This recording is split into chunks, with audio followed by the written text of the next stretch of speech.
Just normal. Just normal. Hi, Kev. Hi, Dahlia. Just before we get started, I think it's important to highlight why we decided to record our session, and that is purely to provide value. We've been doing mentoring sessions for about 2 years consistent, and our conversations have been so rich. It almost felt unkind to keep this one to ourselves.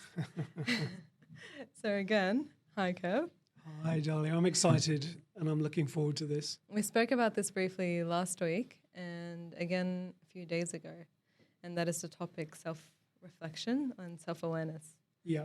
I started thinking that maybe self-awareness is more of a skill that you develop and then hone through practice, and that's how you discover confidence, which then allows you to do everything else and know so much more about who you are, which then develops the whole other part of who you become. So I was pretty interested to know how that meant or what that meant to you. So the idea that self-awareness is a fundamental building block to your display of confidence. Mm-hmm. I think they're inextricably linked, but there's possibly more, but I would agree that self-awareness is a critical component, and yes, it can be learned. Yeah. And I certainly find myself watching myself, listening to myself, talking to myself, but maybe 20 years ago, if that was innate in me, I don't know. And there was potentially a point in my life and in my career where self-awareness was described to me, and whether it was a revelation at the time or not, I don't know, but it certainly resonated with me. And I think when we are self-aware, we're more deliberate in our actions. Do you think it's something that has been taught through industry as well, like through practice? I don't think it's taught through industry. I was fortunate enough to learn about it when I went on a TSP course with BVN. So, and it was so interesting to me that you could be this detached part of yourself while still being part of yourself. Yeah. And being aware of what you were doing, how it was sounding, what it looked like, how your intent was being received, etc. And I think in practicing self-awareness, it certainly has the potential to make you more confident because you're being very deliberate about your actions. And also, you can see where you're failing, where you're going astray. And sometimes when emotion takes over, your self-awareness will be talking to you about what you're doing and perhaps not to best effect. I do feel like for me personally, at some point I do think I'm very self-aware when it comes to translating or processing my thoughts and emotions and then sometimes my actions. But I do think that it has been a core element in me trying to understand my confidence.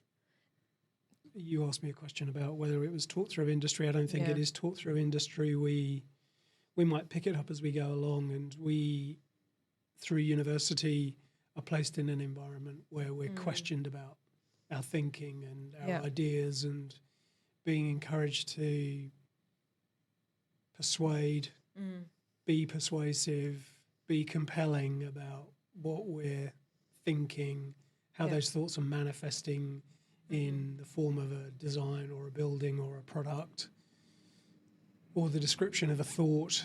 And that can be particularly challenging. And if you're standing in front of a large number of people in a crit environment and you're not innately confident, it must be incredibly challenging. Yeah.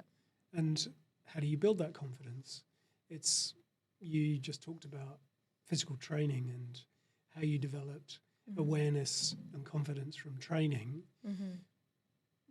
I guess the more times you stand up and present, the more confident you become at presenting.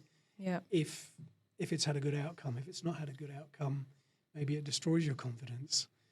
Or it might spur you on to try harder or work differently or think differently, increase your self-awareness, ask for feedback, etc.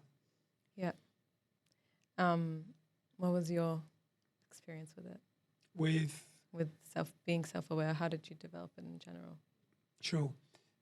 So if I think about it in an abstract sense, intellectually, as I mentioned, when I was going through a training program, self-awareness was a concept that we talked about. But when I reflect on it, particularly through my sport of judo, I realise that one has to be innately self-aware, spatially, physically, mentally, in an environment where, particularly in a competitive environment, your heightened sense awareness is super critical to being successful in what you're trying to do.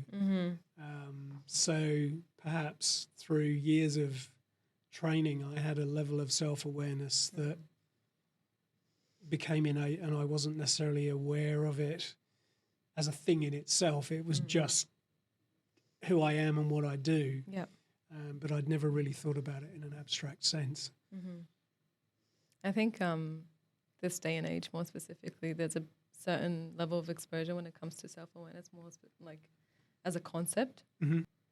So when you say it's becoming more of a thing today, what do you believe contributes to that discourse or that requirement or desire for increased self-awareness? I think a lot more people, especially in my generation, are more focused on wanting to become the best version of themselves. So there's plenty of platforms that do talk about this, but they tend to talk about how do you become more confident? How do you do this? How do you do that? How do you present? Blah, blah, blah. But they don't really talk about the idea of being self-aware to develop that. For me, more specifically, I do think it took me a bit of time to understand that, I need to focus on what I'm thinking and then what I'm saying and what I'm doing to translate that into confidence. And then from confidence, I discover the other skills that I need to work on when it comes to whatever career that I want to choose or whatever industry I want to get into. Yep. And I do feel like that is the part that a lot of people skip. So I don't know, maybe it could be different to you, but that was my experience with self-awareness and learning how to understand confidence. I did have this conversation with a friend, and he's in the startup industry, and and I was asking, so what are the limitations or what are the things that you would do differently now? And he was saying, building confidence, because me having to sell, me having to gain more or meet more investors, the main thing that would actually make a change and take them to the next step was building that confidence and having to talk about it. Yeah. So I said to you a few days ago, people buy people first. And so when this other person's talking about confidence in a sales environment, the confidence that is necessary to display when you're selling something is of critical importance. It's not about the product. It's about you and how you're talking about the product.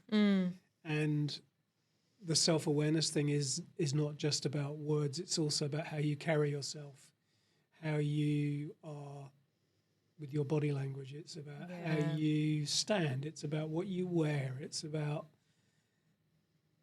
the things you do. And how do you... So what we haven't discussed so far in this conversation is the difference between the confidence of others and self-confidence. And I think what you are asking about is self-confidence. Yeah. Yeah. And in being self-confident, do you gain the confidence of others more easily? I think so. So what other attributes stem from self-confidence? We've just talked about the confidence, gaining the confidence of others. Yeah. Whether that's in a sales environment or in a relationship or whatever it is, as colleagues, client, professional relationship, trusted advisor, partner, etc. Are there other things that go along with that? So trust is a really important factor in any relationship, and in demonstrating self-confidence, are you likely to build trust? Potentially. Through your actions, you're probably more likely to build trust. So it's not just about portrayal, it's about actuality, it's about what you do. And having meaning and purpose behind what you do to gain the trust of another person, impart trust to another person, and be open and willing to share your vulnerabilities, which also requires trust and requires confidence. Yeah, 100%. True.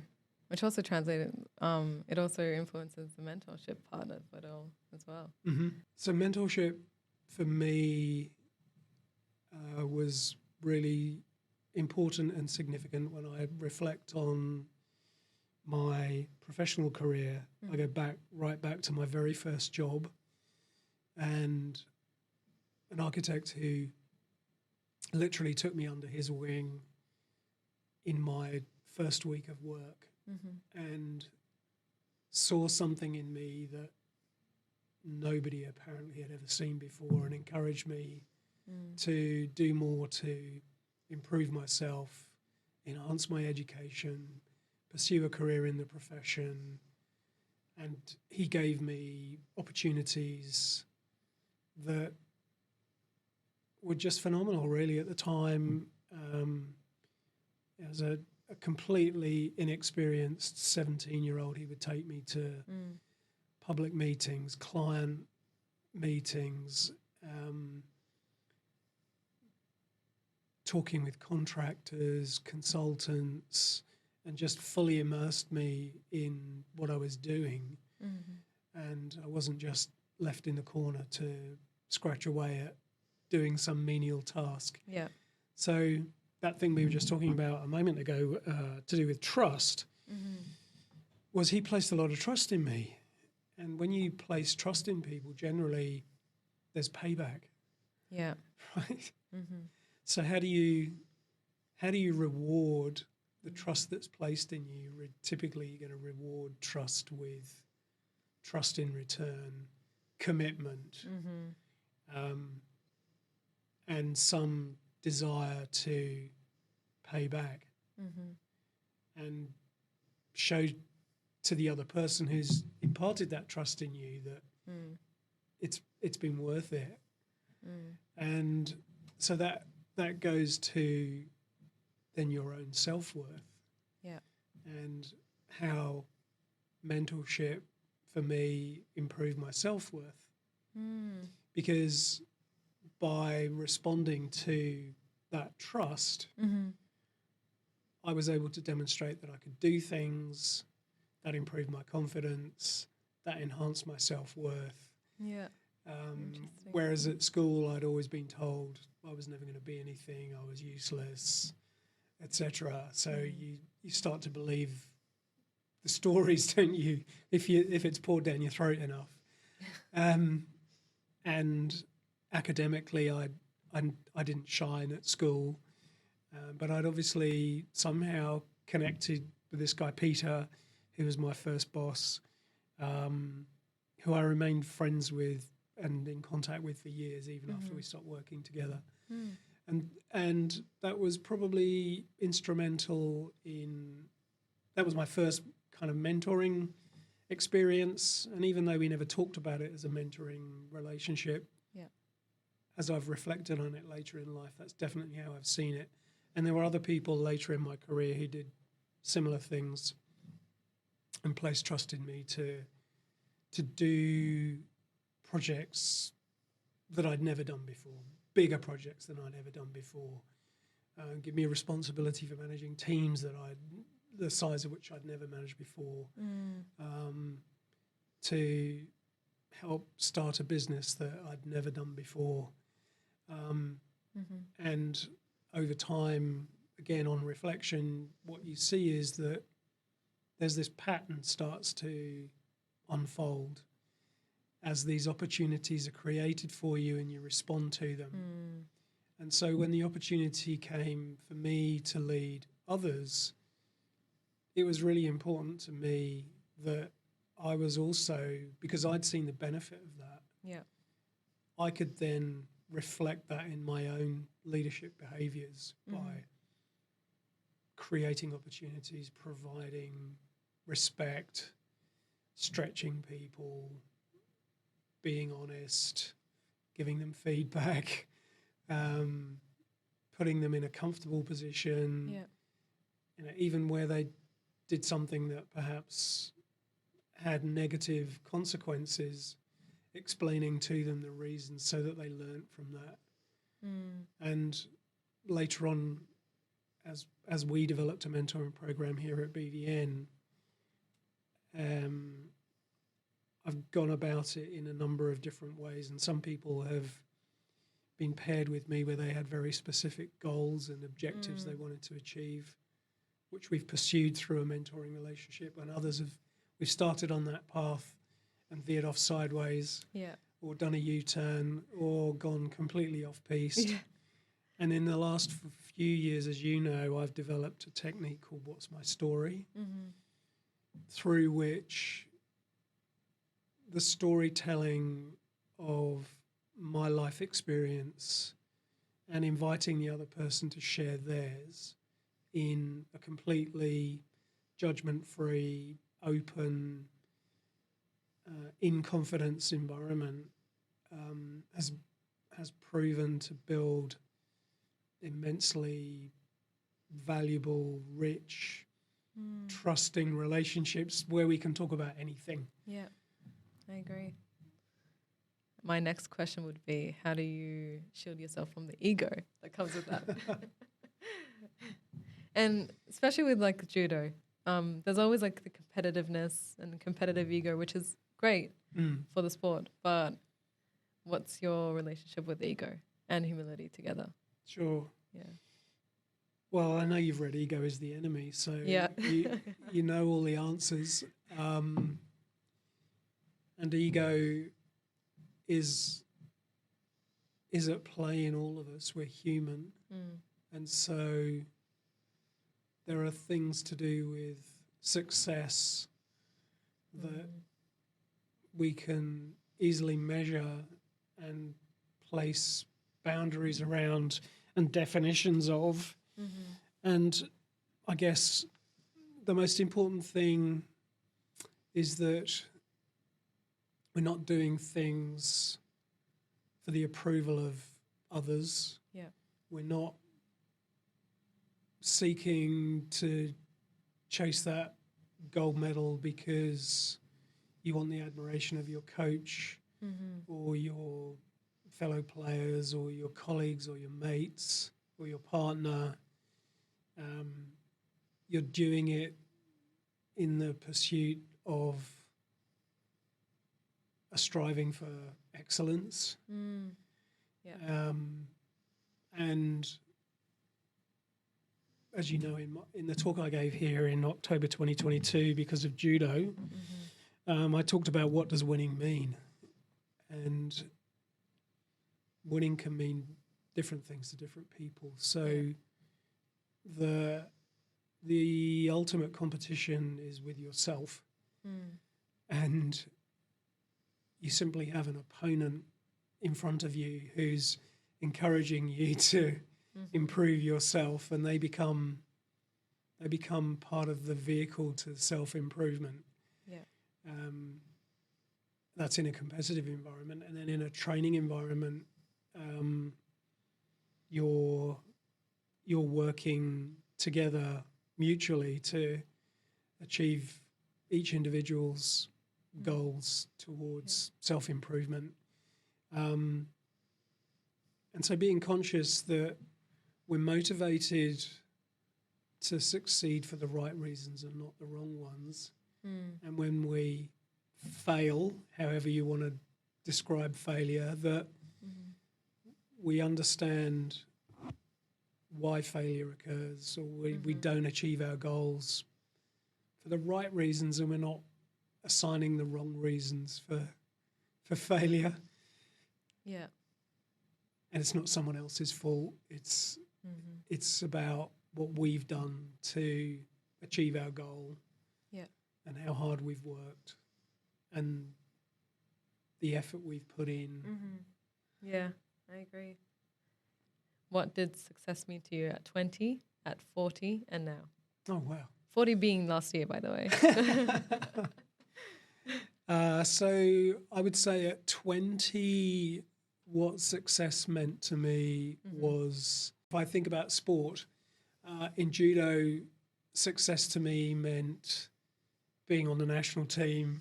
Yeah. To be like a pinnacle of performance at a high level,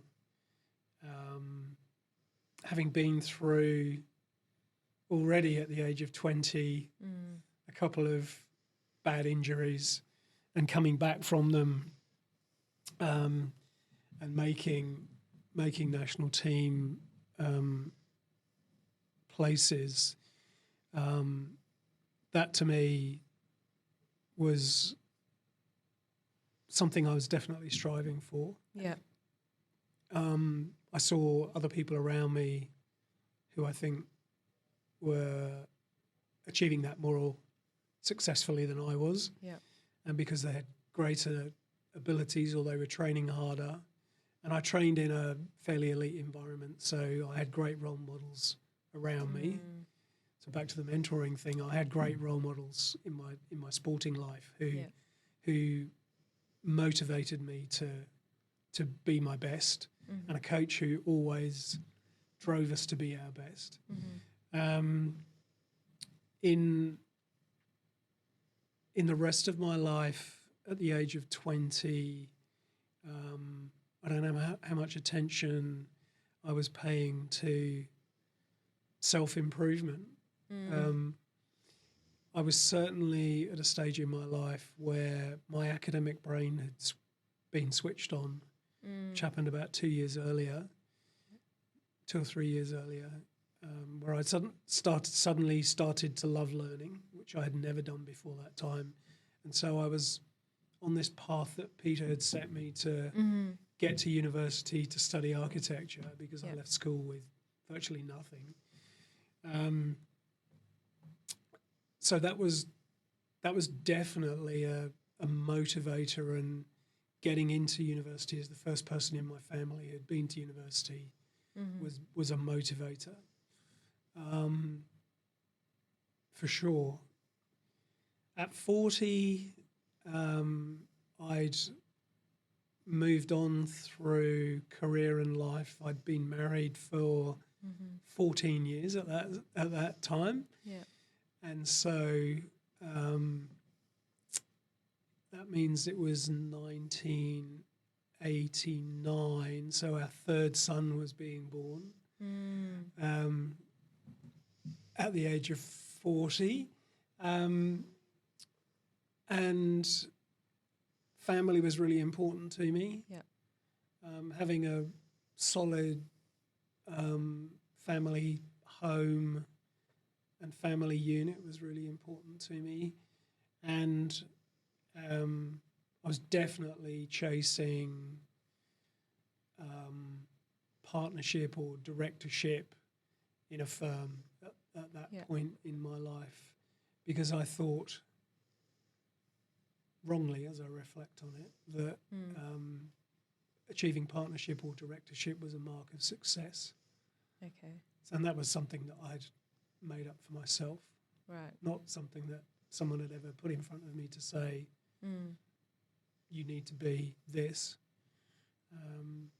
And now, at the ripe old age of 68, what does success mean to me? Looking back on a career where I've had the opportunity to do some amazing things in a huge variety of projects, to have raised a family of 5 sons with my amazing wife of 42 years, who's my best friend, and we still have adventures together. That's a success to me. Coming back from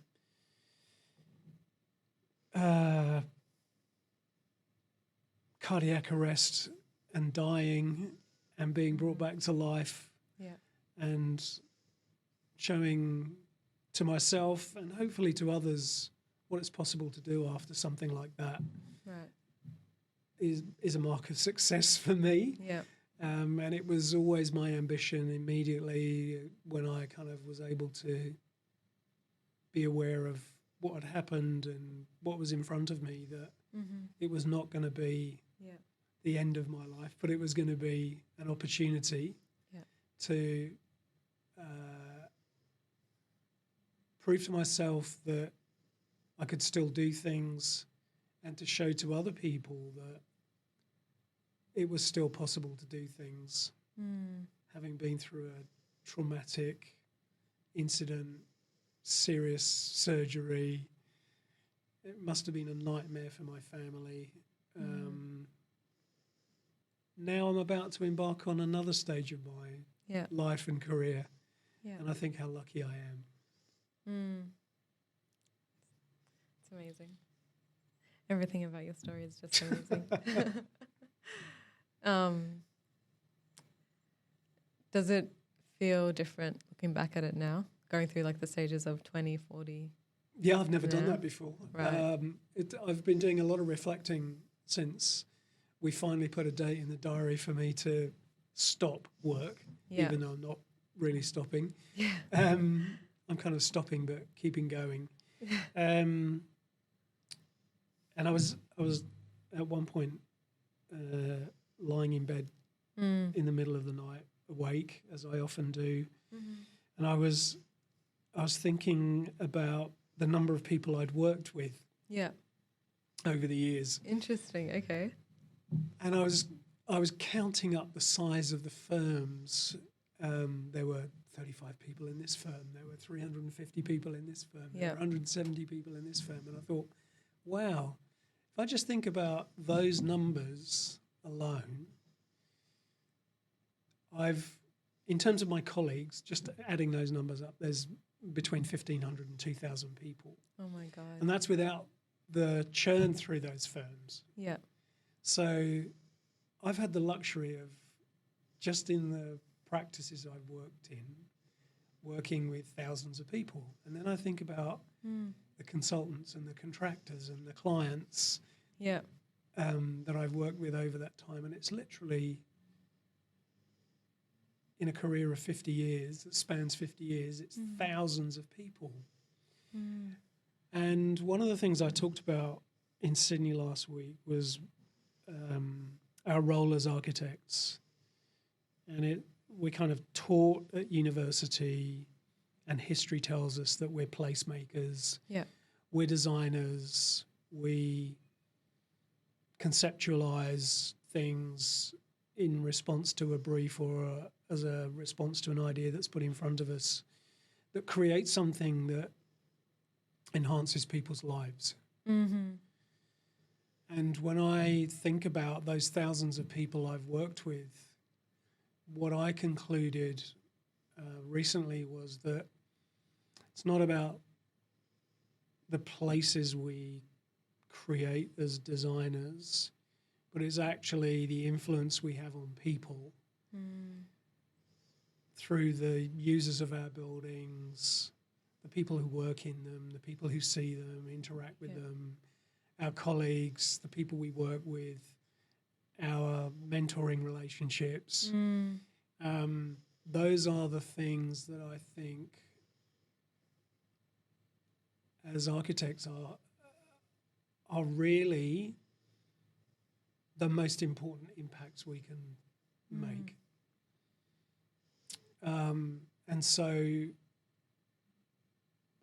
I've tried through all those relationships to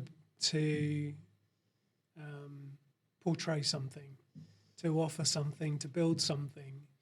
And that's when I reflect and I think about some of the relationships that I've had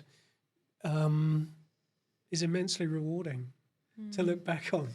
Yeah. And still go forward doing now. You know, it's amazing to have those opportunities. It's incredible. And to have the self-growth that comes from it too. Right. Is that the reason why you want to keep going? Yes. Yeah. Absolutely.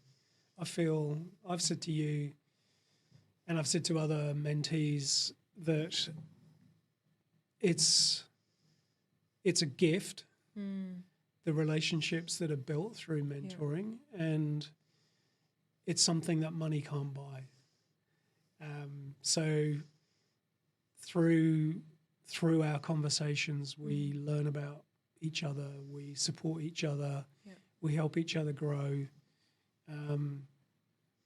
And I've had this kind of thing in my head in the last few days about being a beacon, holding a torch and lighting a fire. Yeah. And I think as a mentor, that's what we do. Yeah. We try to be a beacon. We want to shine a torch, shine a light in the darkness for other people, and we want to light the fire in them to be the best version of themselves that they can be and to support them on that journey. And the great thing is I get to learn as part of the process. So it's kind of win-win. Yeah. And to see the evolution in people that comes from the conversation is just so rich and rewarding. Yeah. It definitely is. 100% is. I think, I mean, I've told you this many times. There's no words that could ever describe how immensely grateful I am to be sharing this. It's a pleasure for me. It's, you know, I've benefited. I've learned about you. I've learned about your culture. I've learned about your family. I've learned about what makes you tick. I've learned about what you aspire to. I've seen you develop skills and attributes that you didn't have before, and enjoy the conversation. So definitely. It's gold. It really is. There's so much value that I gained out of this, and I've seen how much it changed me. Like you were saying, the skills that I've learned that aren't necessarily taught, or even through how many other podcasts that I listen to. There's some things that I don't actually get to understand until I had to practice it. And the reason why I thought it was super valuable to bring this forward to whoever's listening is to share that and hopefully benefit. I think my next question would be, what would you have wanted to know before? What would I have wanted to know? Yeah. I think finding your why is really important. Yeah. Why am I doing what I'm doing? Why am I the way I am?